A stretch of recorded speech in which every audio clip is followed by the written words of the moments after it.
ఎన్నో సినిమాల్లో బాల నటుడిగా అలరించిన సిద్ధార్థ్ రాయ్ సినిమాతో హీరోగా మారిన దీపక్ సరోజ్ తాజాగా తన రెండో సినిమాను ప్రారంభించారు. రొమాంటిక్ కల్ట్ లవ్ స్టోరీ జానర్గా రూపొందుతున్న ఈ సినిమా పూజా కార్యక్రమాల్లో ప్రారంభమైంది. హరీష్ గదగాని దర్శకుడిగా పరిచయం అవుతున్న ఈ చిత్రంతో తన్నీరు హరిబాబు నిర్మాతగా మారుతున్నారు.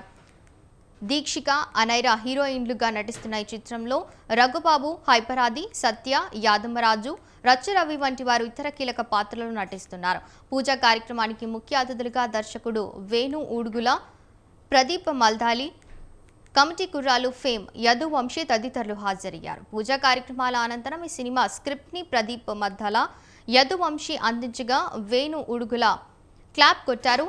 సుజిత్ కెమెరా స్విచ్ ఆన్ చేయగా ఫస్ట్ షాట్కి సందీప్ డైరెక్షన్ చేశారు.